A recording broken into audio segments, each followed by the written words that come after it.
I'm Top, and these are 100 facts about the ancient world that scared scientists.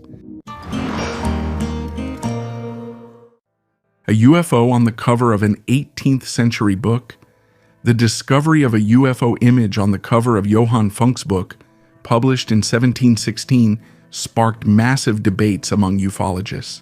This image, depicting a classic flying saucer surrounded by bright lightning, is seen by many as proof that alien visitors came to Earth as far back as 300 years ago. Despite disagreements about whether alien visits actually took place in the 1700s, the discovery confirms that people of that time were also interested in the idea of extraterrestrial civilizations. As always, people are divided into two types. Some believe in UFOs, while others are skeptical about such assumptions. Ufologists are wondering about the technological development of the aliens. If we assume that they really visited Earth in the 18th century, then how did their technology remain unchanged for 3 centuries? This refers to the shape of the alien spacecraft. 100,000 ancient coins. Древних монет. In Maebashi, Japan, archaeologists discovered a unique find of over 100,000 ancient coins, including Chinese banliang, coins dated to 175 BC. These coins, found during the construction of a factory, cover the period from the 7th to the 13th centuries. They were tied into bundles of 100 pieces using straw ropes. This place, located not far from the ruins of the Qin dynasty palace, was chosen to hide the treasures, probably because of an approaching war. A total of 1,060 bundles were found, some of which contained up to 1,000 coins. An analysis of 334 coins from the hoard revealed 44 different types of currency, covering the period from the Western Han Dynasty to the Southern Song Dynasty. The earliest coin, banliang, has a diameter of 2.3 cm, a square hole in the center, and a thickness of 1 mm. The latest coin dates back to the year 1265, which indicates that the hoard was hidden during the Kamakura period. Noah's Ark in Turkey. There is a place in Turkey that many believe to be the final resting place of the legendary Noah's Ark after the biblical flood. Researchers working in this area are confident that they have found evidence of this. According to the Bible, after the flood subsided and destroyed all the sinners on earth, Noah's Ark, which carried him, his family, and pairs of animals, came to rest in the mountains of Ararat. The size of the ark was enormous, about 134 by 22 by 13 meters. The Darupanar Formation in Turkey, discovered in 1956, attracts attention because its outline resembles an ark. Despite various claims of found evidence, many archaeologists have refuted this theory. A Turkish-American group of researchers analyzed samples of stones and soil allegedly containing remains of the ark. They claimed that the findings indicate human activity in this area around 5,000 to 3,000 years BC, which coincides with the supposed time of the flood. Nevertheless, the presence of traces of human activity does not prove the existence of a giant wooden vessel or a catastrophic flood. Archaeological evidence does not support the existence of a global flood as described in the Bible. Most likely, the story of the Great Flood is a later version of the Mesopotamian flood story mentioned in the Epic of Gilgamesh. Some claim that a local flood may have occurred in the area of the Mediterranean and Black Seas about 7,500 years ago, and it served as inspiration for these stories, but even this interpretation is disputed. So, the search for Noah's Ark faces the same problems as the search for Atlantis. Both are based on attempts to find evidence of something that has no foundation beyond specific stories. The oldest bridge in England. In England, there is an amazing wooden bridge from the Neolithic era, and it is almost 6,000 years old. This path, called Sweet Track, is located across marshy terrain in the Somerset Levels and is named after Ray Sweet, who discovered it in 1970. The accuracy of the dating was determined by the dendrochronology method. Sweet Track was created as a shortcut across the marsh. It was actively used for 10 years, but then it was abandoned, possibly due to rising water levels. The items found along the track include stone axes, arrows, remains of a dish, parts of bows, bone hooks, and a fragment of a spoon. The length of the road is about 1.8 meters, and it connected 2 Neolithic settlements on different sides of the marsh. Today, the Sweet Track is considered the oldest known road in England. Amazingly, the technology for making such wooden walkways has hardly changed over the past millennia. This unique discovery allows us to learn more about the lives of people in the Neolithic era and their ways of getting around. The oldest evidence of cannibalism. In Gough's Cave, located in the southeast of England, archaeologists from the Natural History Museum in London found ancient traces of cannibalism. This is evidenced by 15,000-year-old human bone remains with cut marks and tooth traces. As scientists point out, this act of cannibalism may have been part of a burial ritual rather than a forced measure. It was a cultural practice common among members of the Magdalenian culture in the late Paleolithic. This culture was one of the main ones in Europe, roughly between 23,000 and 14,000 years ago. In contrast, another dominant culture of that time, the Epigravidian, practiced burial rituals more familiar to us. As evidence of the symbolic nature of cannibalism among the Magdalenian people, scientists point to findings such as decorative items made from human bones, including a bowl carved from a skull and an engraved bone. A cocktail of hallucinogens and human blood.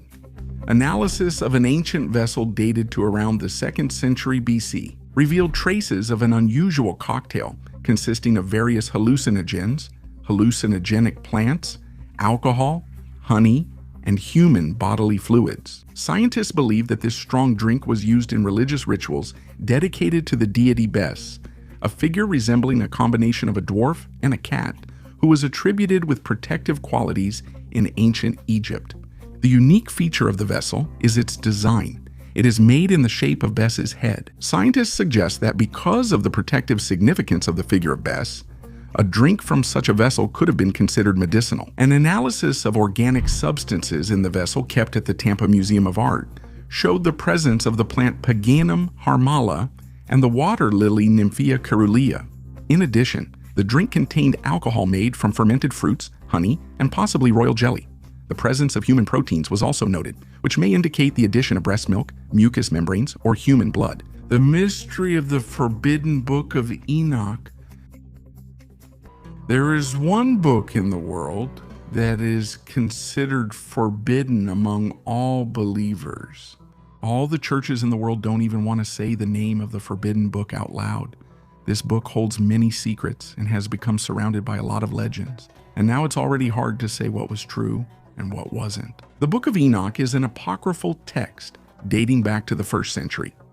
BC believing Christians first learned about this book in the 18th century. The secret description was discovered as part of the Ethiopian Bible. However, the Pope and all the clergy forbade giving official status to the ancient text and including it among the canonical books. The book contains one of the most mysterious and controversial religious texts in the world. Although it is cited in Scripture by the Apostle Peter, Tertullian, Clement of Alexandria, and Origen, and even that could not sway the Vatican or force it to stop banning the book. The author of the ancient book is the Old Testament patriarch Enoch, the 7th descendant of Adam. He tells about completely different events that became the cause of the worldwide flood. Perhaps this information confuses the Pope. The Bible mentions that Enoch was 365 years old when he went to heaven. In heaven, he learned about the kingdom of God and received knowledge that he was able to pass on to humanity. After that, many angels descended to earth, saw the most beautiful women, and took them as wives. In response to this, God became angry and decided to wash away their sins with a great flood. For millennia, people have sought to understand Scripture. If children were born from angels and earthly women, they were real giants, 5 meters tall or more. The angels taught people how to make weapons and passed on secret magical knowledge to them. However, nothing good came of it. People only destroyed one another. God, seeing what was happening on earth, warned Noah about his decision to cleanse the earth of the ungodly, leaving only the righteous. The Lord sent the angels into darkness until the day of judgment. The giants destroyed each other, and that time became the beginning of a new era for humanity. To this day, the knowledge presented in this book is carefully studied not only by religious people, but also by scholars and even ordinary readers. After all, After reading this book, many questions and theories about the origin of humanity arise. This book states that the Lord came to Earth from another world and populated it with people. Such a theory of the origin of humanity does not coincide with any of those accepted in different religions. This book once again takes on an aura of mystery and mysticism. Mini sundial. Near the castle in the city of Marburg, Germany, students discovered a real treasure, a pocket sundial made of wood and bronze from the Middle Ages. This is an amazing find that arouses great interest among archaeologists. This device, the size of a matchbox, could have belonged to monks from the Brethren of the Common Life, a Catholic order that lived in this area until 1527. Today, Marburg University, the first Protestant university in Germany, is located on this site. Students from this university discovered this amazing clock during summer field excavations. The head of the excavation, Professor Felix Teichner, called this discovery sensational. People in the past had to combine knowledge in astronomy and mathematics with the craftsmanship of artisans to create such an amazing device. This academic year was especially important for Marburg, as the city celebrated its 800th anniversary. The discovery of the oldest nuclear reactor in the world. It's funny, but the first human-made reactor producing electricity was created only in 1951.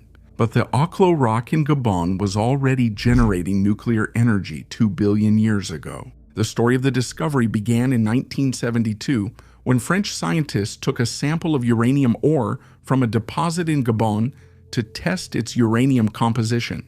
And here the scientists stumbled upon an amazing discovery.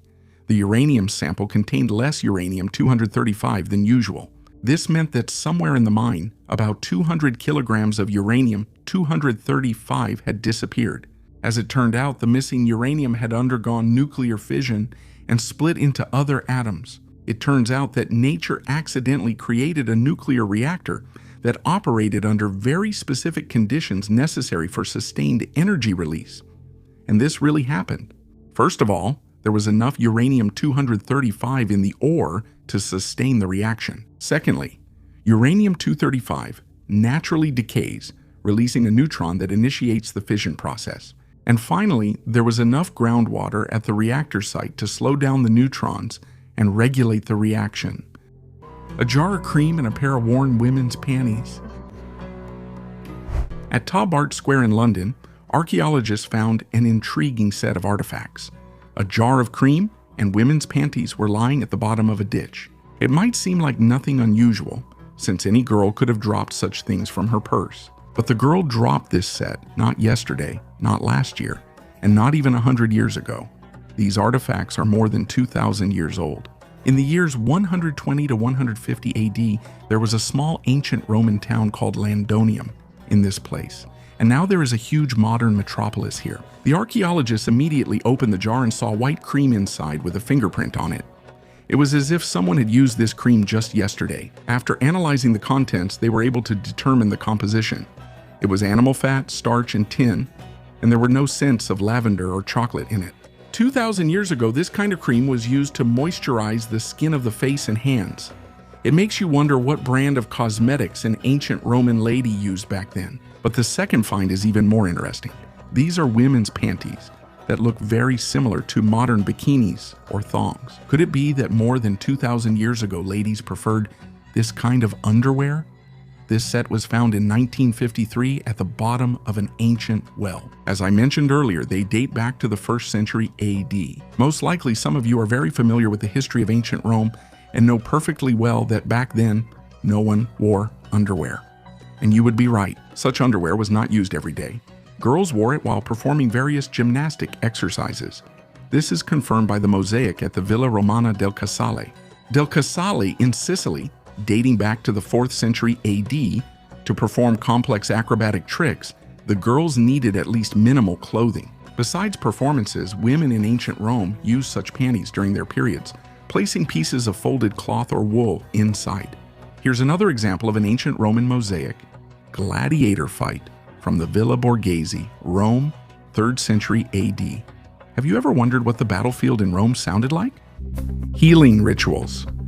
In the north of Spain, among the green hills, lies one of the most significant Paleolithic caves, Altamira. This cave is famous for its breathtaking drawings, but among the archaeological finds here, other amazing evidence of ancient life has also been discovered. Among the numerous bones, tools, and ornaments, researchers found several skulls with distinct holes. These holes were the result of trepanation, the oldest surgical procedure in which holes were made in the skull. Why did ancient people decide to undergo such a risky operation? According to one theory, trepanation was used to treat certain diseases, such as hydrocephalus and hemorrhage. However, other scientists believe that it could have been a ritual act, an attempt to expel evil spirits, or even a way to communicate with deities. It is possible that the ancient inhabitants of Altamira believed that through this surgical opening in the skull, the soul could communicate with the cosmos, or that it was a way to relieve the dying from suffering. In any case, this procedure is evidence of a high level of medical knowledge and deep religious beliefs among ancient people. Monolith in the middle of the desert. In November 2020, in the Red Rock Desert in southern Utah, a helicopter crew and biologists were conducting a cattle count when they suddenly noticed something astonishing. As they approached the mysterious object, they discovered a large, shiny silver item located in a canyon inaccessible to people. The Utah authorities tried to keep the discovery a secret, but soon information about it leaked onto social media. People, amazed by the object, called it the Utah monolith, claiming it was left by aliens.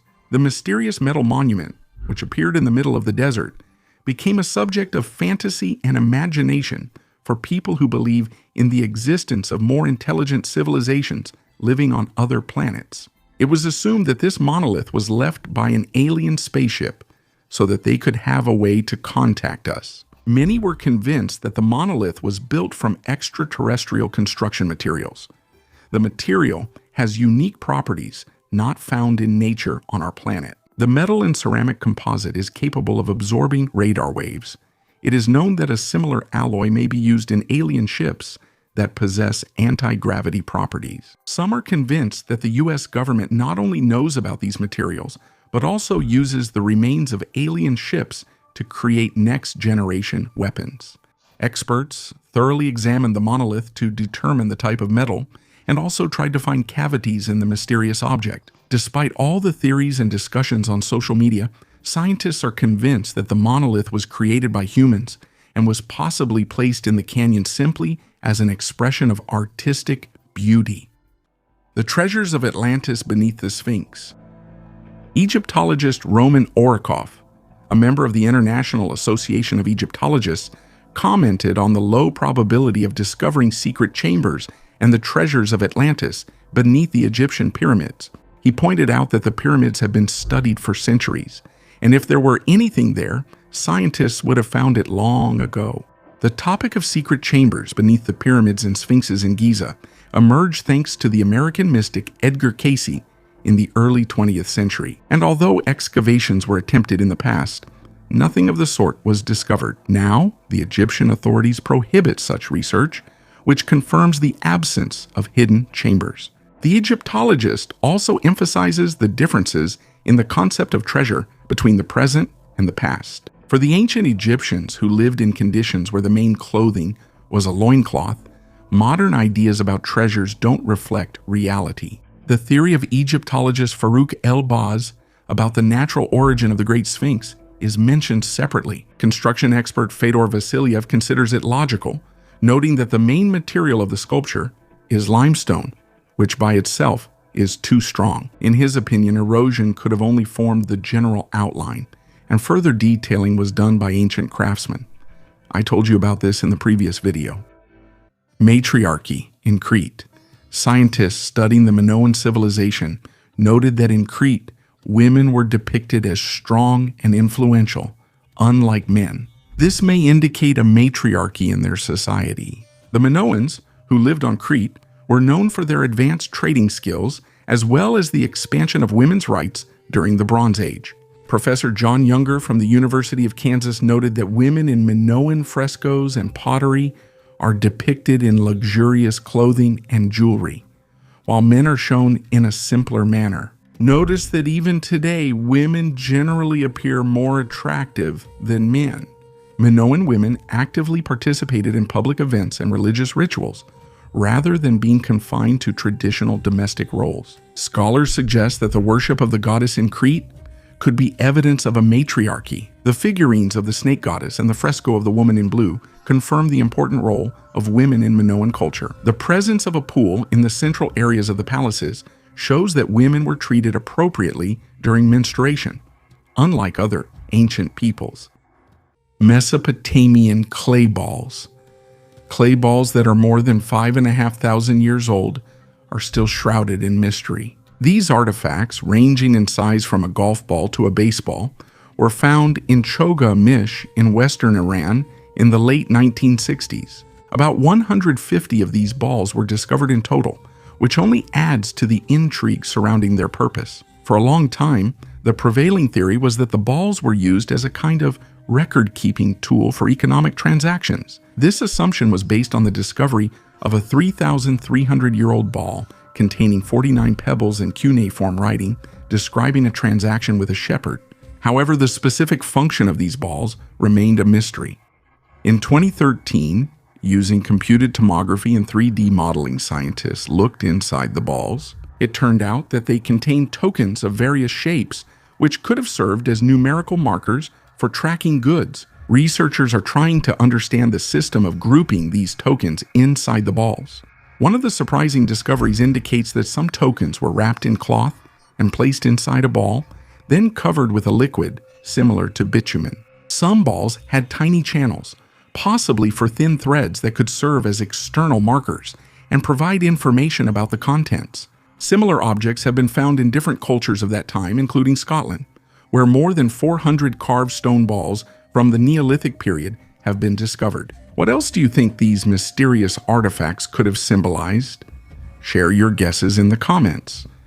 Egyptian authorities are falsifying history.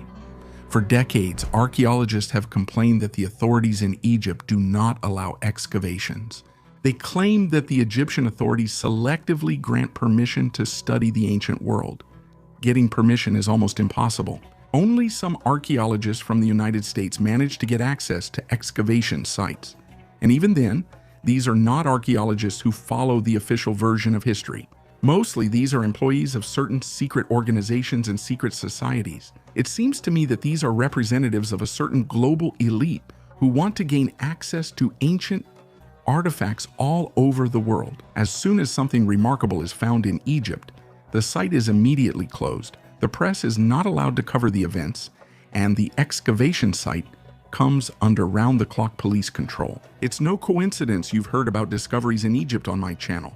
Yet all were incomplete, and as soon as archaeologists get close to a possible burial site of Cleopatra or other prominent figures of ancient Egypt, the story about the excavation immediately ends. It used to be believed that the Egyptian authorities did this in order to claim the discovery for themselves. But Russian researchers made a sensational statement. In reality, some of the artifacts discovered in Egypt become the property of secret societies or end up in the private collections of the world's wealthiest families. And if an artifact does not fit into the official history, it is simply destroyed.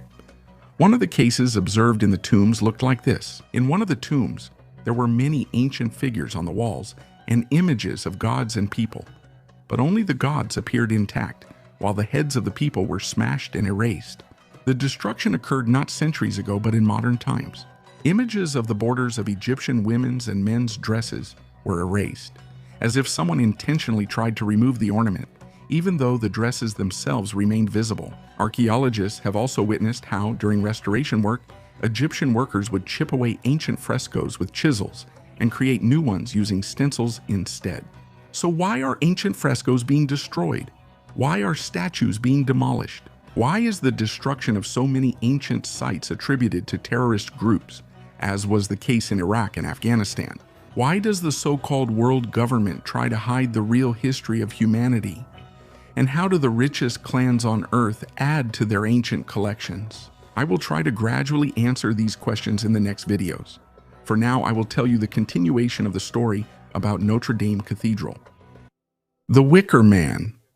In ancient Celtic cultures scattered throughout Europe, Religious ceremonies and rituals played a central role. One of the most mysterious and disturbing of these was the sacrifice in the Wicker Man. This large structure, built from woven branches and foliage in the shape of a man, became the site for the ritual burning of animals, and possibly even people. Descriptions of such rituals have come down to us thanks to Roman historians, especially Julius Caesar. In his notes on the Gallic War, he claimed that the Druids, the religious leaders of the Celts, performed these rituals for prosperity and a good harvest. Prisoners, animals, and even volunteers were placed inside the statue, after which it was set on fire. The flames engulfing the wicker structure symbolize purification and renewal. Despite the accounts of Roman authors, archaeological evidence confirming the existence of such rituals is extremely limited. This makes the Wicker Man a subject of debate and controversy among scholars. The Metal Man. In the distant year of 1719, in the ordinary mining town of Falun in Sweden, everything was going as usual until the miners starting their shift stumbled upon a strange discovery. It was a human body. The young man looked as if he had just died moments ago. In general, dead bodies aren't exactly unusual and don't surprise anyone.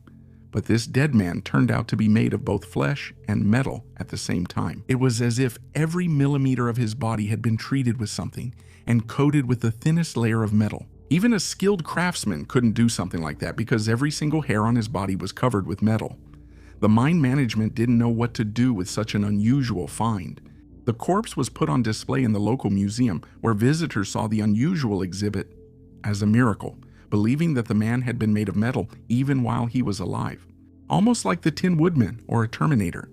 One day, some grandchildren brought an elderly lady to the museum. She stood in front of the exhibit for a while, clutched her chest because she recognized her fiancé Mats Railson in the display. It had been about 40 years since they last met. The young man was hurrying to a date with his fiancée, but he never showed up. They searched for Mats for a while.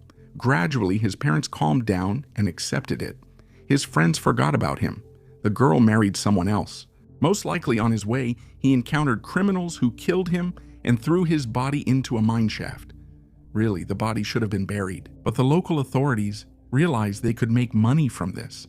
There were a huge number of people wanting to visit the museum, and tourists came from neighboring countries. As they say, money doesn't stink, but the exhibit started to.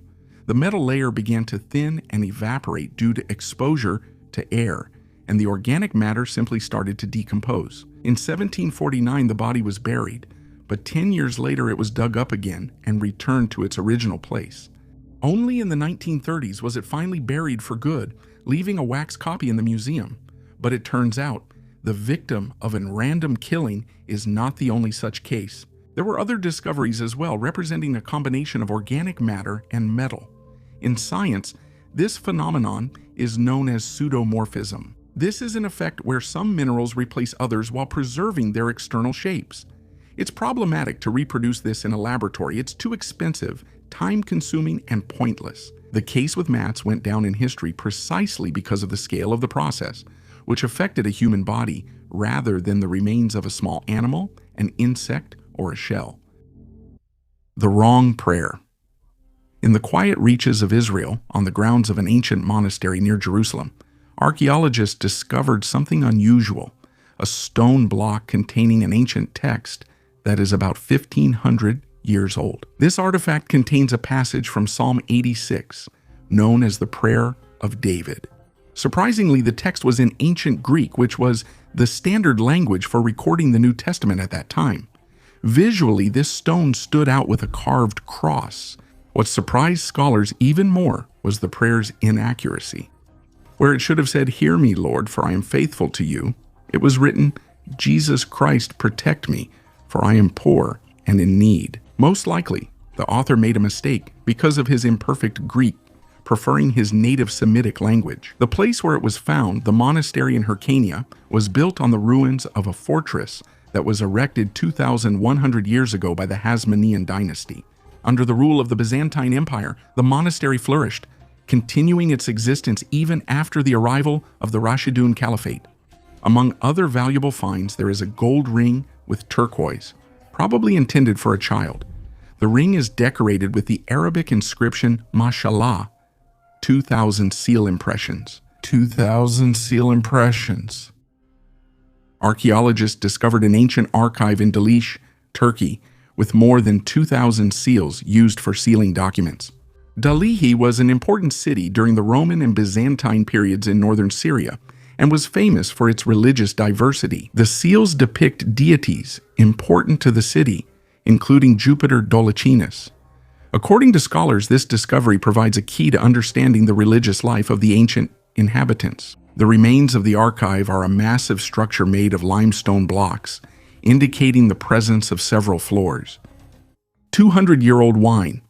During excavations near the walls of the Kazan Kremlin, archaeologists from the Kalikov Institute of Archaeology of the Academy of Sciences of the Republic of Tatarstan in Russia discovered a wine cellar from the early 19th century. Inside, they found green glass bottles with a capacity of 0.3 liters, sealed with wax stamps bearing the producer's initials and the year of production.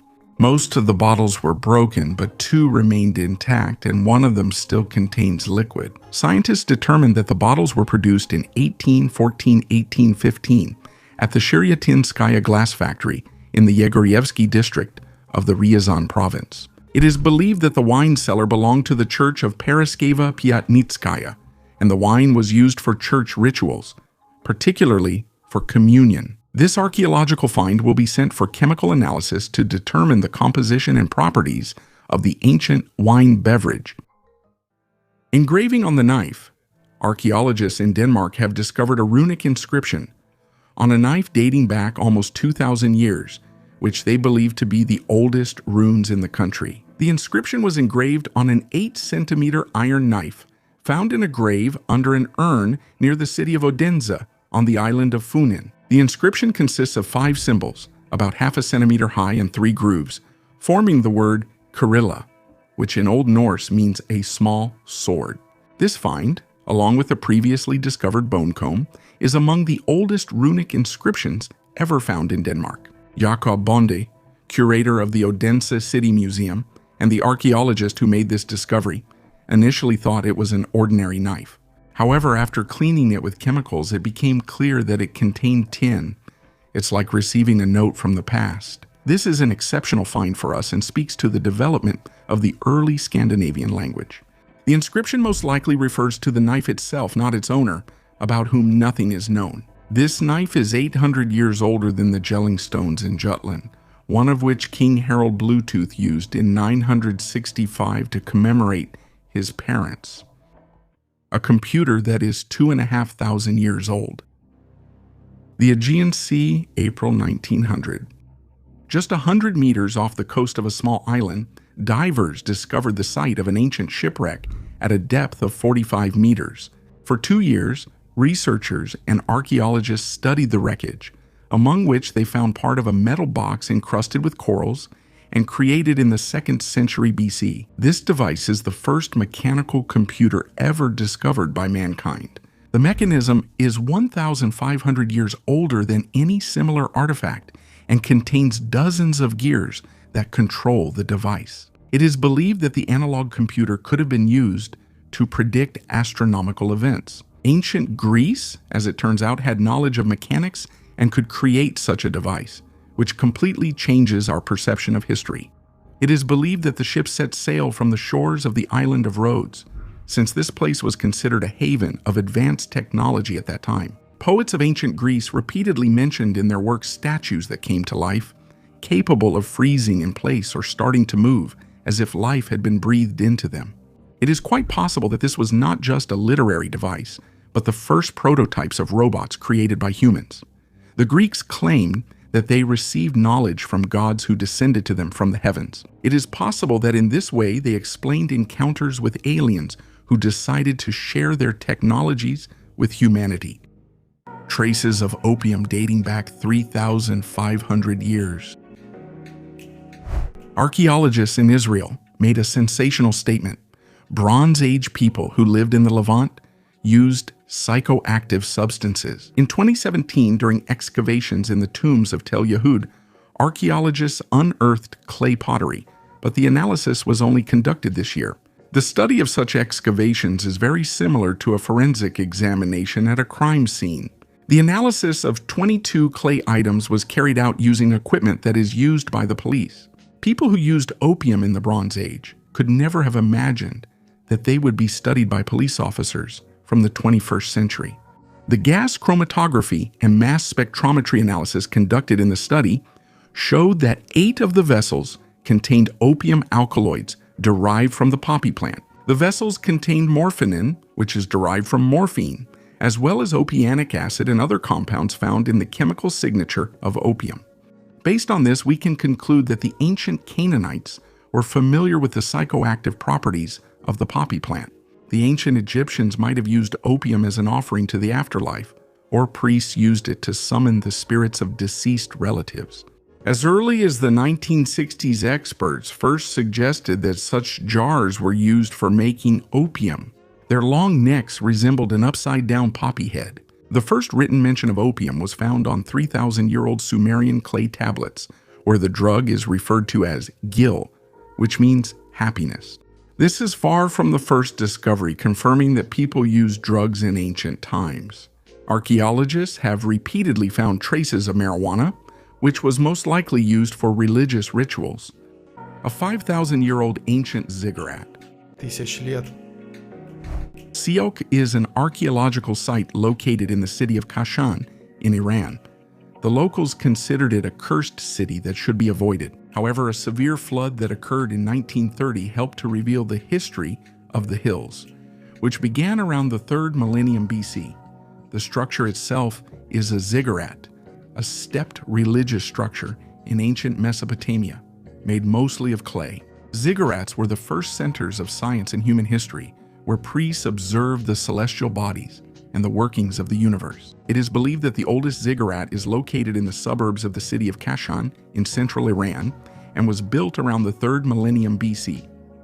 After the flood in 1930, a group of researchers led by the French archaeologist of Ukrainian origin, Roman Gershman, went to Iran for excavations. However, the results of their work did not attract the attention of the authorities at that time until 2001.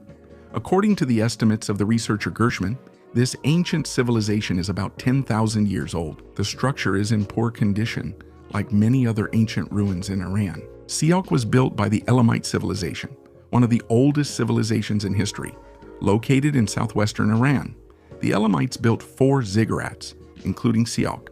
During the excavations, various artifacts were found, including pottery, glass, metal objects, jewelry, and coins, which testify to the wealth and diversity of the ancient culture of Siok. Ancient texts in the Elamite language were also discovered, which was widespread in the region for several millennia BC. One of the most interesting artifacts found in Siok is a cast image of the goddess Nana, which is believed to date back to the 3rd or 2nd millennium BC. Nana was the goddess of fertility and motherhood, and her cult was widespread in ancient Mesopotamia and Iran. In addition, a large collection of stone sculptures was found in Siok, depicting animals, people, and gods. They were made in various styles and techniques, which testifies to the richness and diversity of the artistic culture of ancient Iran. A person can go into hibernation. It's December, and much of the planet is gripped by bitter cold, and the streets are covered with snow. The days have become shorter. There's no desire to wake up in the morning, and even less to go to work or make breakfast. If it weren't for the alarm clock, we'd sleep for days. Or would we? Have you ever thought that people might be able to hibernate like bears? Excavations have been going on for more than 30 years at the archaeological site of Sierra de Atapuerca. There is a famous ancient human settlement here. This place is considered a real treasure trove in the world of archaeology. Scientists studied the bone tissue of ancient humans and discovered a strange feature. At a certain period, bone growth would stop for several months. Simply put, people's metabolic processes would slow down. This allowed our ancestors to survive in extreme temperatures and with little food. Most interestingly, this only happens during prolonged sleep. Archaeologists concluded that ancient people had the ability to hibernate for extended periods, just like bears, badgers, and raccoons do. However, not all scientists agree with this hypothesis. After studying the bones of bears, scientists noticed that the pattern of those changes is the same as that of ancient cave people. Some scientists believe that the lack of food during the cold period could not have been the main reason for people to remain in a deep sleep for months. After all, there are peoples today who do just fine in harsh climates like the Eskimos. However, Neanderthals did not have the opportunity to store food for the winter and plan their diet. It seems to me that Neanderthals didn't have their own dietitians and nutritionists, so they needed to hibernate for a long period of time. In the modern world, there is such a thing as lethargic sleep, which is still considered a little studied and mysterious phenomenon. In a state of lethargic sleep, a person can remain for days, weeks, months, or even years. This phenomenon is the body's reaction to stress. It is possible that our ancestors knew about this phenomenon and deliberately put themselves into a state of stress, which later put them to sleep for a long time. Write in the comments if you would like to have the ability to sleep for several months. The supernatural destruction of Mohenjo-Daro. In 1922, an officer of the Archaeological Survey of India, together with a Buddhist monk, went to an area that turned out to be a religious monument. Instead of mounds of mud and stones in the Sindh region, which is now part of modern Pakistan, an entire Bronze Age city was discovered, with a grid of streets, a drainage system, and flush toilets. The city was part of the Harappan civilization, which reached its peak about 5,000 years ago and ceased to exist around 1900 BCE. The Mound of the Dead is the legacy of one of the oldest civilizations. The inhabitants of Mohenjo-Daro were in no way inferior to those of Egypt and ancient Mesopotamia. At one time, this region was inhabited by about 35,000 people, but archaeologists have managed to find only 43 skeletons that have survived to this day. The disappearance of the city was mysterious, but in 1977, a British researcher discovered evidence indicating that a powerful explosion was the cause. Melted stones and calcined skeletons suggest that the inhabitants of Mohenjo-Daro died instantly.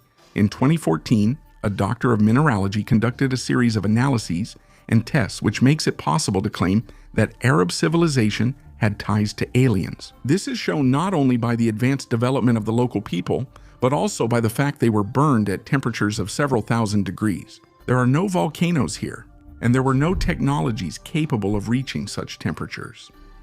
Skull from the quarry. The next incredible story is about the famous Piltdown Man. We are going back to 1912 to the small village of Piltdown in England. In a gravel quarry, they found the bones of an ancient human who lived more than 500,000 years ago, but not just any human. This skull looked like a mix between an ape and a human, as if it were the missing link in evolution. Archaeologists, including the famous Charles Dawson, were thrilled. They even named the find after him, Eoanthropus dawsoni. More bones and a canine tooth were found in the quarry, which definitely belonged to this ancient human. The Piltdown Man became a celebrity, and he was considered an ancestor of modern humans. However, in 1953, the truth came out. It was all a forgery. The skull was stained and made to look ancient, while the jaw belonged to an orangutan. Even the canine tooth was painted. Many suspect Dawson himself of creating this forgery. There are other suspects as well, including the famous writer Arthur Conan Doyle. But the mystery remains unsolved. The Piltdown Man became one of the most notorious archaeological hoaxes. As you can see, even scientists can be deceived. Do you believe this story? The New Roman Dodecahedron.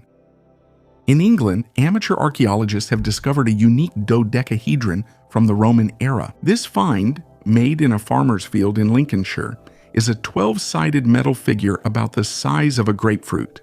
It was found during excavations where Roman coins had previously been discovered thanks to metal detectors. Finding a fully intact, unusually large dodecahedron surprised the excavation participants. More than 100 similar dodecahedrons have been found in northwestern Europe, dating from the 1st to the 3rd centuries AD. Usually made of bronze, they have holes of different sizes on each face and spikes on the corners. The purpose of these objects still remains a mystery to scientists. There are hypotheses that these could have been dice, mace heads, sling stones, range finders for Roman artillery, or even objects for divination. Ancient paintings depicting UFOs. Recently, scientists have often come across images of circles and triangles on the walls of ancient temples and caves. This may seem ordinary, but the presence of flying objects in medieval religious paintings is surprising. I will show you 9 paintings that, according to ufologists, depict extraterrestrial objects.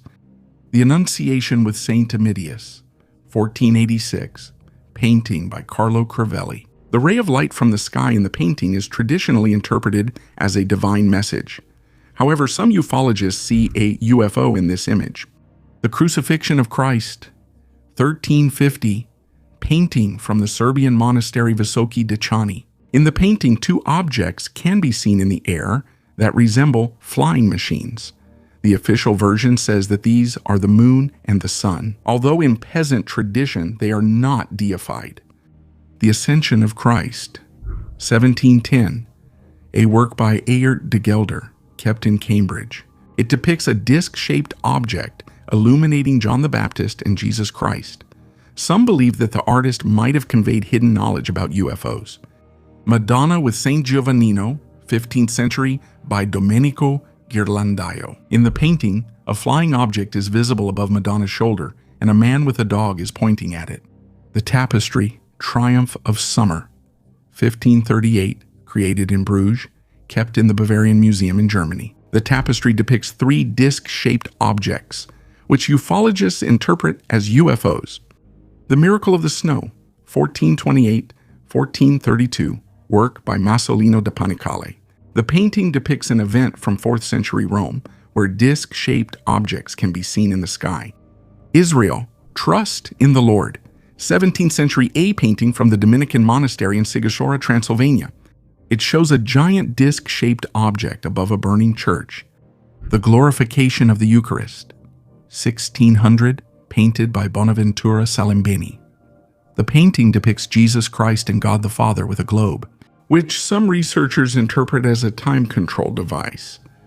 The Crucifixion of Christ, 17th century, kept in the Svetitskoveli Cathedral in Mesquite, Georgia. On both sides of the cross, there are objects with human faces, which ufologists consider to be evidence of the extraterrestrial origin of Jesus Christ. As you may notice, all these paintings were created in completely different parts of the world, but the objects are somewhat similar to each other. A petrified book. Archaeologists from Australia came across a mysterious artifact resembling a book, which is estimated to be over 330 million years old. Yes, I know that not everyone likes it when I talk about thousands and millions of years. That's why this discovery sparked a lot of debates and speculation among scientists. Thomas Kaminsky, a researcher of antiquity, claims that they found a mineralized book with a metal binding, but it can no longer be read. Professor of Archaeology Jane Baum was also amazed by the find, although she expressed doubts about its antiquity. Other experts are surprised at how the pages of the book have survived for millions of years. Professor of Geology Ian Plimer explains that under certain conditions, in an oxygen-free environment and under pressure, paper can become petrified. Kaminsky believes that the depth at which the book was found indicates its authenticity. Nevertheless, the question remains as to why the book looks so modern. Could it be an artifact left by a time traveler? The tomb of a royal scribe. In Abu Abusir, Egypt, Czech Egyptologists made an important discovery. They found the tomb of a young royal scribe, which is about 2,500 years old. This find, along with other archaeological discoveries in the region, gives scientists a better understanding of the changes that took place in Egypt in the 5th and 6th centuries BC.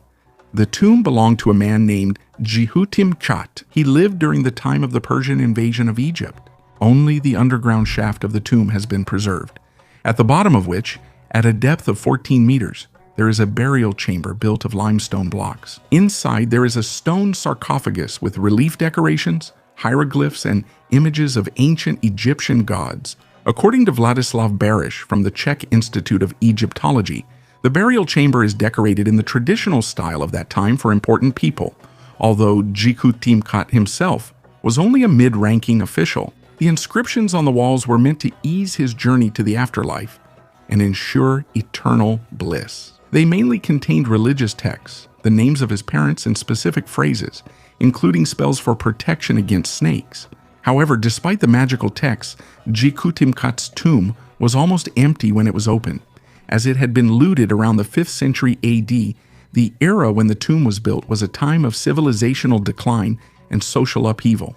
The study of the remains showed that Jikutimkat died at about 25 years old and already had signs of severe osteoporosis and spinal wear, possibly due to a specific illness. The mystery of the Benin bronzes. Archaeologists made an unusual discovery in Nigeria. Scientists discovered that African craftsmen made the Benin bronzes from German ore. The Benin bronzes are a large collection of 3,000 brass figurines found in Nigeria in 1897. British soldiers seized them and took them to the United Kingdom. For a long time, scholars thought that the figurines were made from melted down rings that were used as money during the slave trade. But recent research has shown that most of the figurines are made from ore found in Germany, in the Rhineland region.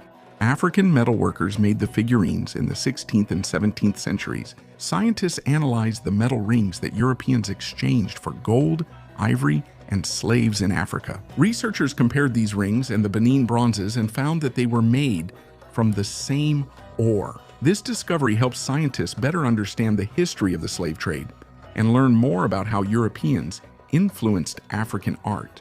Today, the largest collection of the Benin bronzes is in the British Museum in London. Nigeria is asking for these works of art to be returned to their homeland. And now let's think together whether European museums will return ancient artifacts back to Africa. You can write your opinion in the comments below the video. America was discovered 7,000 years earlier. Researchers from the University of Bournemouth in the UK have presented evidence indicating that the first people settled in North America not 14,000, but at least 23,000 years ago. This date was determined based on the analysis of ancient human footprints and fossilized plants. Until recently, it was believed that humans appeared on the continent through a corridor formed by melting ice 14,000 years ago. Scientists say that in the early 21st century, there were theories about earlier settlement of the continent. The radiocarbon analysis of seeds found near human footprints was criticized. It was argued that the seeds could have absorbed old salty water, which would have distorted the dating results. To refute this theory, researchers used flow cytometry, a method usually used to analyze human cells. This method allowed scientists to isolate and study individual plant particles. The second method, optically stimulated luminescence, also confirmed the age of the footprints, based on dating grains of ancient plants. Thus, the new analytical methods confirmed the previous conclusions of scientists, indicating that the history of the first inhabitants of North America needs to be reconsidered. A once-in-a-lifetime discovery. Archaeologists in Britain have discovered a unique and very rare find. In a woman's burial from the early Middle Ages, a beautiful necklace consists of 30 pendants and beads made from Roman coins, gold, garnet, glass, and semi-precious stones. A rectangular pendant with an image of a cross forms the central part of the necklace and is inlaid with red garnets set in gold. The approximate age of this treasure is 1,300 years. It's no wonder such finds are called once in a lifetime. Finding a similar piece of jewelry again is an almost impossible task. In the past, each piece of jewelry was made as a one-of-a-kind piece using a unique combination of materials. Interestingly, this necklace is only part of the burial assemblage. The find was named the Harpole treasure after the place where it was discovered, and it is one of the most important finds in Britain. Similar necklaces have been found in Britain, but they are all very different from each other. For example, in Northamptonshire, in 1860, the Desborough necklace was found, which is now in the collection of the British Museum. At the moment, restorers are looking for traces of organic remains. According to ancient burial rituals, which I've talked about before, in England, women were buried on beds, so archaeologists are trying to find the remains of the bed. During this time, the skeleton has completely decomposed, leaving only tiny fragments of tooth enamel. Judging by the jewelry, the woman was very influential in her time. She could have been an abbess in a temple or even a member of the royal family. But while this find can be more or less explained, no one can explain the mysterious Book of Enoch. Ancient Mayan artifacts. Archaeologists from Mexico recently went to the mysterious Kemuel Cave. This dark, mysterious place has hidden the secrets of the ancient Mayan civilization for centuries. According to legends, this cave was the entrance to the underworld, where the Mayans believed the gods lived, so they often used caves for their sacred ceremonies. Among the discoveries are two ancient vessels that were carefully placed in niches in the cave. They were probably used to collect water dripping from the stalactites.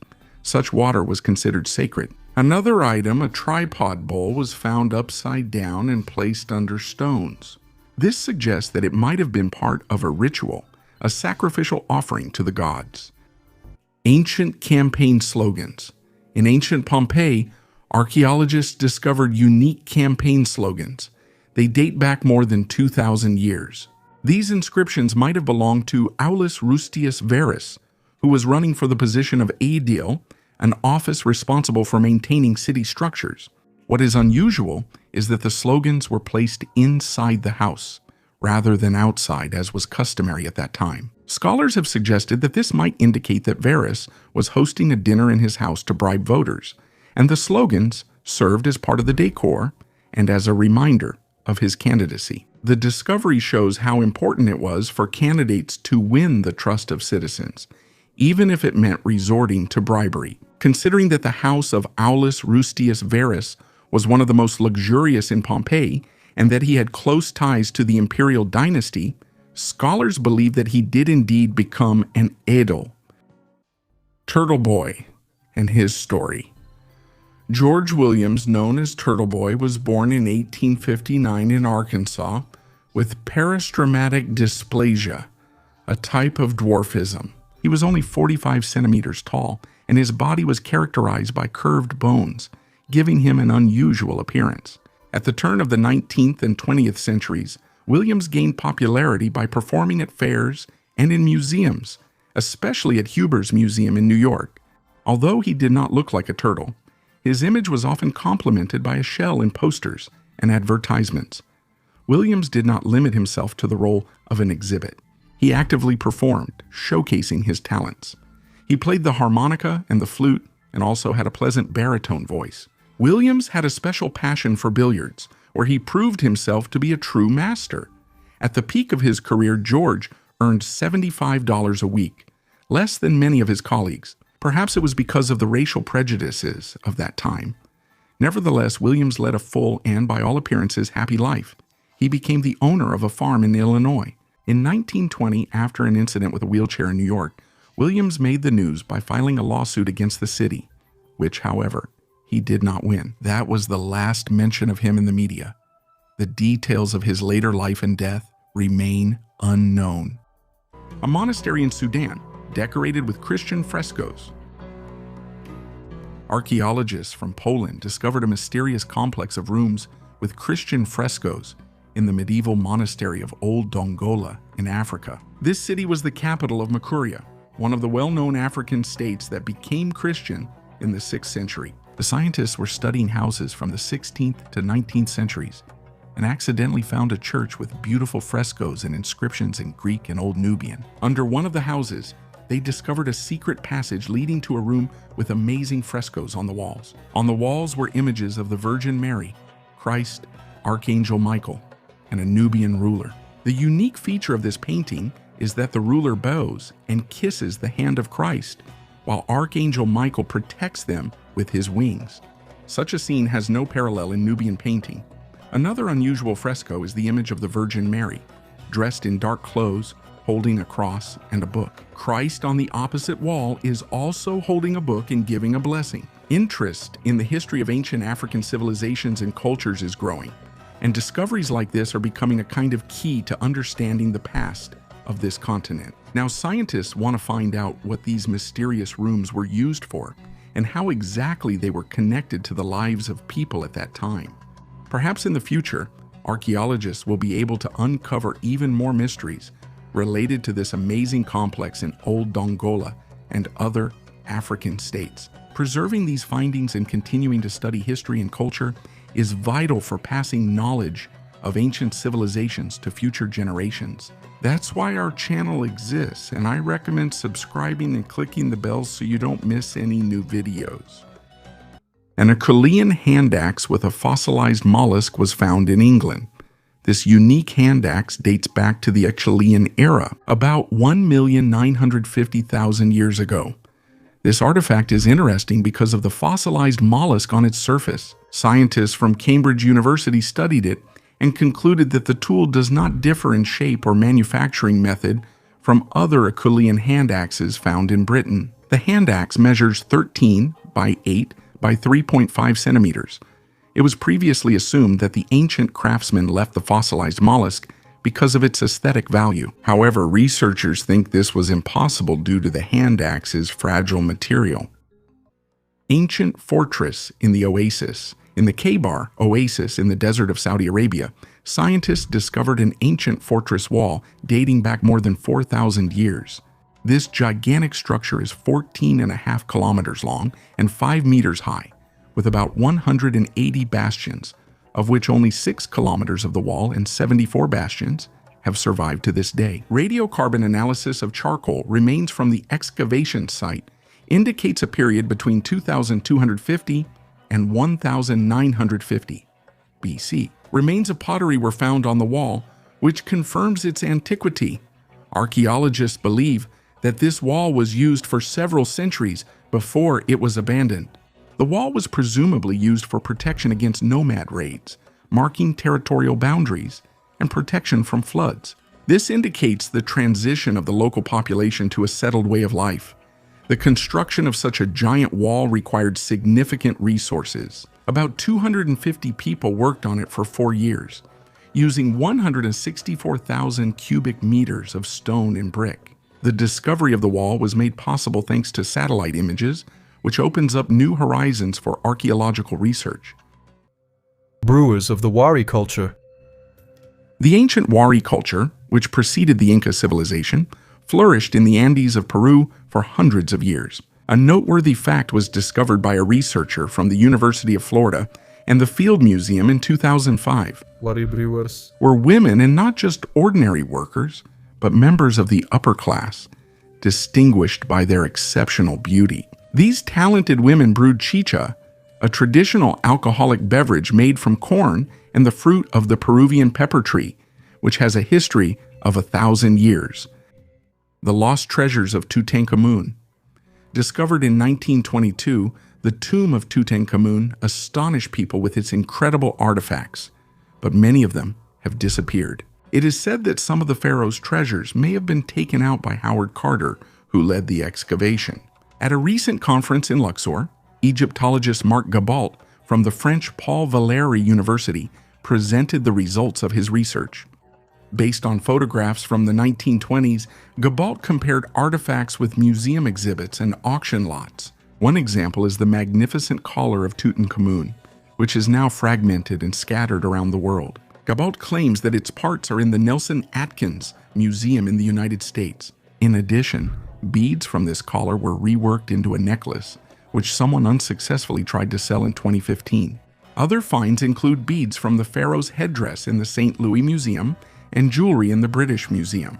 Another faience collar was previously in the New York Metropolitan Museum, but returned to Egypt in 2011. According to this investigation, it can be stated that the archaeologist Howard Carter stole these items. The documents indicate that he gave something to the surgeon Berkeley Moynihan.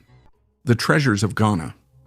2 leading British museums have reached an agreement with the government of Ghana to return gold artifacts stolen in the 19th century. In May of last year, Asante Asantehene, the King of Ghana, met in London with the directors of the British Museum and the Victoria and Albert Museum. It was decided to transfer 32 gold exhibits to Ghana for 3 years, which were removed by the English 150 years ago. In 1874, the English looted the royal palace in Ghana. In 1896, there was another military operation that led to further looting. In a joint statement, the museums acknowledged that the seized items have cultural and historical significance for the Asante people and are connected to British colonial history. Among the returned exhibits are a golden peace pipe, purchased at auction for £85 sterling, as well as rings, sheaths, discs, soles, knives, and necklaces. The English are concerned that this agreement could set a precedent for the return of other items that were seized or destroyed during colonial wars. I am very glad that valuable museum exhibits are finally starting to gradually return to their homeland. Lost ancient cities. Archaeologists have discovered ancient cities in the Amazon rainforests, where up to 30,000 people may have lived about 2,000 years ago. This was reported in the journal Science. Using ultrasonic LiDAR, a team led by Stephen Royston from the French National Center for Scientific Research explored the area and found many structures and roads underground. Before the arrival of the Spanish, the Kilimopia and Upanu peoples lived here. Royston called this place the Lost Valley of Ancient Cities, emphasizing its uniqueness and importance for understanding the history of the Amazon. The discovered cities, built over a vast area, included residential and public buildings surrounded by agricultural fields with drainage canals. Roads connected the cities, some of which reached up to 20 kilometers in length. Royston notes that the local inhabitants used clay instead of stone for construction. These cities existed from 500 BC to around 300 to 600 AD in parallel with the Roman Empire in Europe, and lasted for about 1,000 years. Burials from the Ice Age. Archaeologists in Brazil have uncovered the mystery of an ancient cemetery in the city of San Luis, Maranhão State, where the remains of about 43 people and over 100,000 fragments of artifacts dating back around 10,000 years were found. The burial site covers 4 different historical periods. The remains of people, mostly adult men of short stature, were excavated at various depths from 67 to 2 meters. The marks on the bones indicate hard physical labor and an active lifestyle. Wellington Legge, the head of the excavation, suggests that the discovered skeletons belong to an unknown community of hunter-gatherers, ancient coastal inhabitants who depended on marine resources and built shell mounds. The region of San Luis, known as the Big Island among indigenous peoples, preserves traces of prehistoric human activity, as confirmed by the discovery of a 6,000-year-old fossilized jaw discovered back in the 1970s. Ancient Roman phallus with wings. In Serbia, in the eastern part of the country, archaeologists came across an unusual Roman artifact. The find is a tintinnabulum, a wind chime decorated with a phallus. This artifact, discovered on the porch of a house in the ancient city of Viminacium, is one of the rare and valuable relics of Roman history. Tintinnabula were traditionally hung near doors as magical protection for homes and shops. The artifact was the second of its kind found in the ruins of Viminacium, and its distinctive feature is that it was discovered in perfect condition. Made of bronze, the tintinnabulum is currently preserved in the ground. Its unique configuration includes a magical phallus with wings, legs, and a tail known as a fascinum. The phallus symbol in Roman culture was associated not only with eroticism, but also with luck. It was considered a powerful amulet against the evil eye and was used to attract prosperity and protect against thieves. The tintinnabulum is a type of apotropaic amulet, which were intended to ward off evil forces and provide protection. Such items were widespread in the Roman world and could take the most unexpected forms. Graves from the time of Yaroslav the Wise. During archaeological excavations in the Kiev region of Ukraine, an ancient cemetery dating back to the 11th century was discovered. At this cemetery, the remains of men and women were found, accompanied by unique burial artifacts. The men were buried with battle axes, knives, and spearheads. The women's graves were adorned with bronze neck rings and other jewelry. In addition, near some of the deceased, wooden buckets and valuable items were found, including slate spindles, bracelets, penannular brooches, bronze belt rings, a necklace made of cowrie shells, and various weapons. According to archaeologists, the orientation of the burials and the burial customs are similar to the traditions of the tribes of the Western Baltic. An 18th century ice bath. Under the assembly halls of the English town of Bath, archaeologists found a unique 18th century ice bath. This rare find may be one of a kind and is becoming a key object for scientific research. Ice baths, thanks to their therapeutic properties, have been used for many centuries, Even the ancient Romans enjoyed the coolness in the frigidarium. In the 18th century, doctors also recommended them as a method for treating various diseases. At that time in England, assembly halls served as centers of entertainment, especially in resort towns like Bath. Although cold baths were popular in private residences, the discovered bath was presumably intended for those seeking a more refined and secluded way to relax. The bath itself is installed in the central part of 3 rooms located beneath the pool hall and is surrounded by dressing rooms. The construction of the assembly hall dates back to 1771, and guidebooks from that era already mentioned the cold bath, dressing rooms, and game rooms. These records put scholars on the trail of the ancient structure, although they had no exact idea of its appearance until it was discovered. Burial suits of the Han Dynasty. In ancient times in China, high-ranking people were buried in unique suits made of jade plates. Fastened with golden wire, the cold, smooth plates created an incredibly beautiful mosaic that symbolized the wealth of the Han Dynasty. Such burials have not been found anywhere else except China. In Chinese, they are called pinyin, which means jade suit. For centuries, people thought that jade burial suits were nothing more than a legend. People could not even imagine that rulers in those times could be so wealthy as to completely cover their bodies with incredibly expensive jade.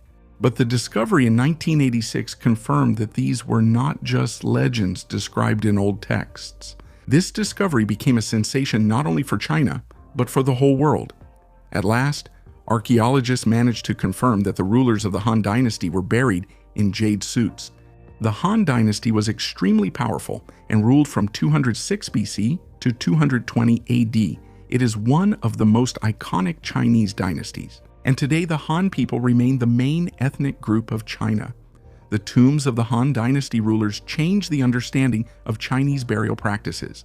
In 1983 in Dingxian, Hebei province, researchers discovered one of the most expensive jade suits in history, which belonged to ruler Huai. The suit is made of 1,203 pieces of jade, connected by gold threads, with a total weight of 2,580 grams. The most complex suit consisted of 2,498 pieces of jade. The oldest snack under the Colosseum. Many people know that the sewage system of ancient Rome has survived to this day and is still usable.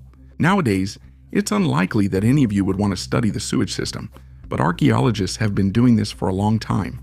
It's one of the few ways to find out what the Romans ate in the ancient times. They have been conducting their research under the amphitheater for over a year, and now they can confidently tell us what people ate when attending gladiator fights and performances. After a long study of the sewage system under the Colosseum, scientists found traces of olives, nuts, meat, cherries, grapes, and figs that are at least 1,900 years old. In addition to food remains, bones of bears, lions, dogs, and other animals were discovered. Most likely these animals fought each other, and the most horrifying thing is that people enjoyed watching it, and it was completely legal. In addition, about 50 bronze coins were found, as well as one very rare coin from around the year 171, which was made in honor of the 10th anniversary of Emperor Marcus Aurelius's reign. The sewer is the only place where you can find such treasures as coins, animal bones, and food remains. While all this may seem insignificant to an ordinary person, for archaeologists and historians, these are invaluable finds.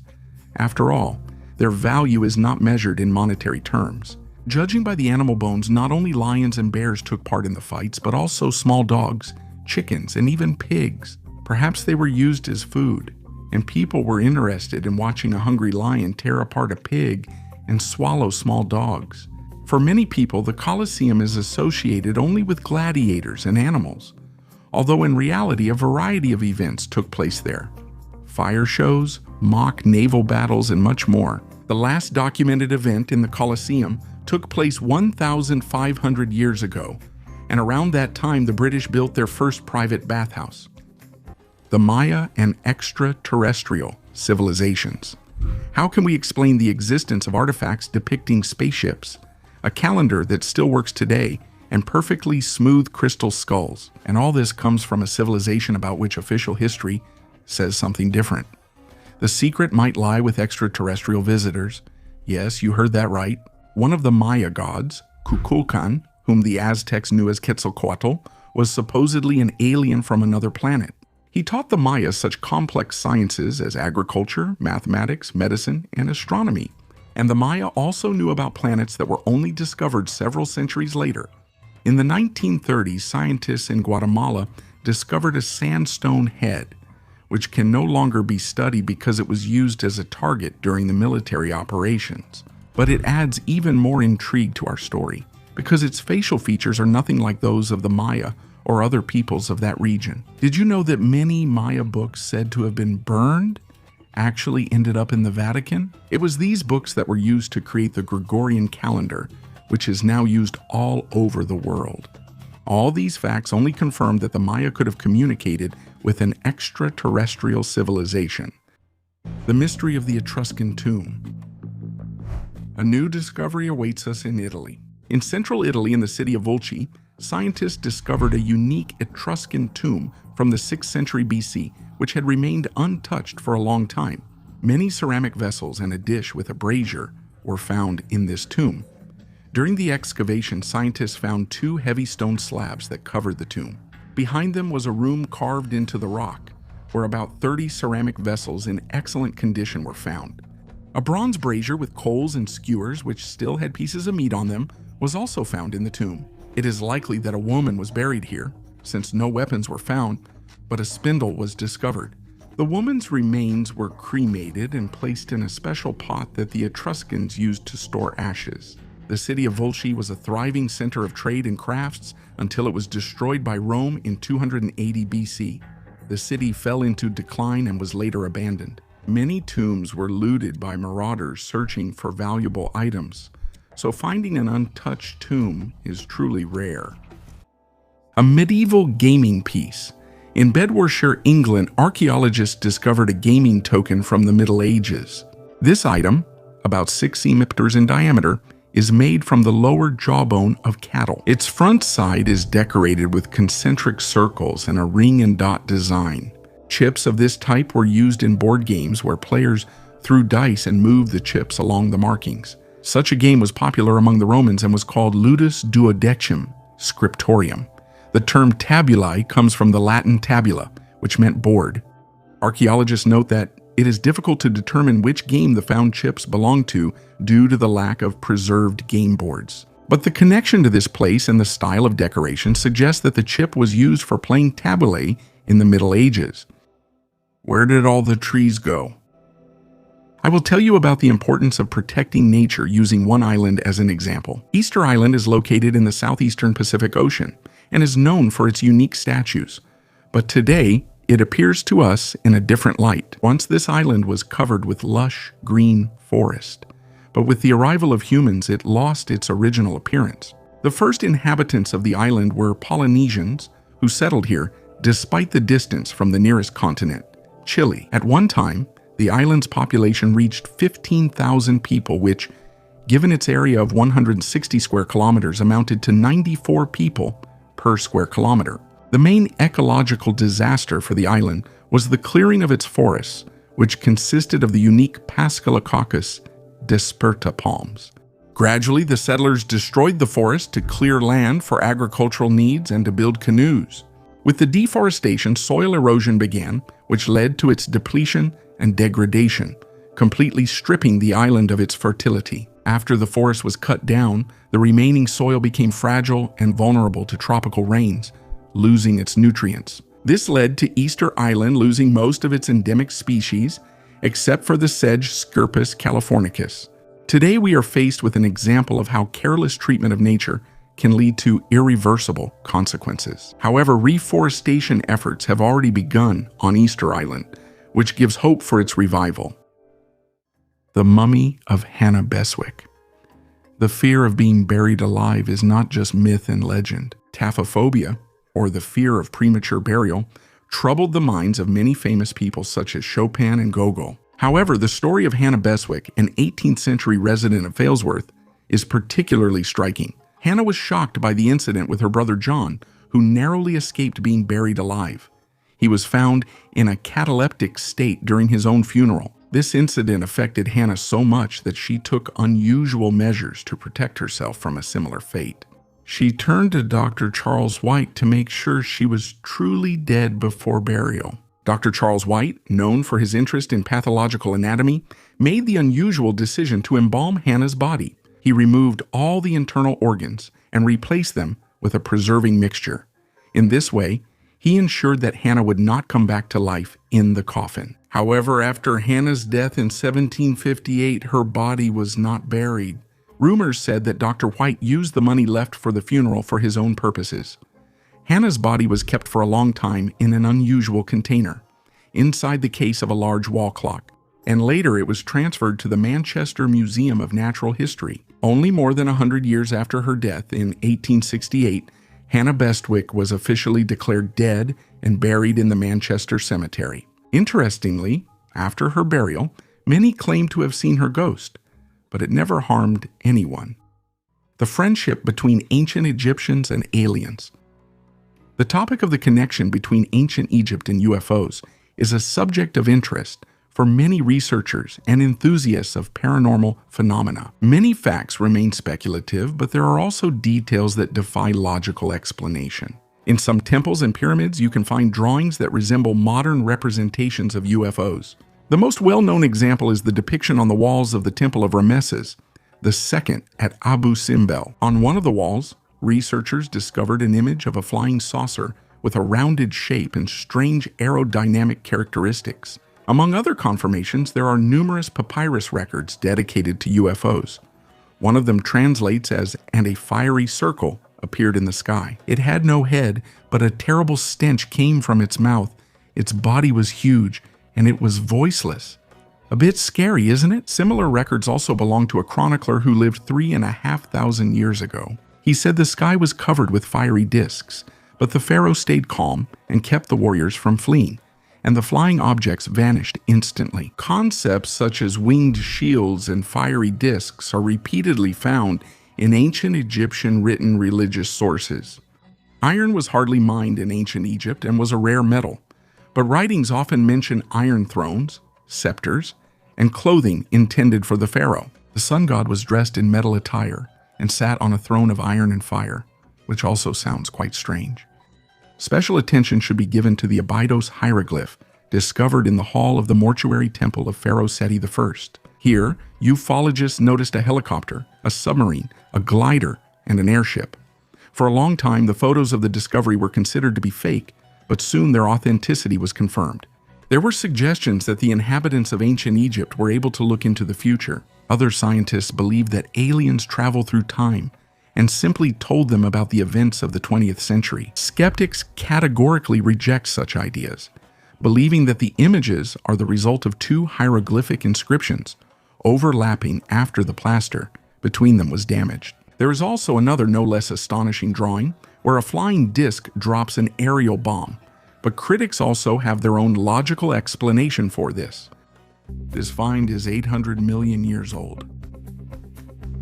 There were debates among scientists about this find for many years. For a while, everyone forgot about it. People simply got tired of proving whether this find was real or a myth.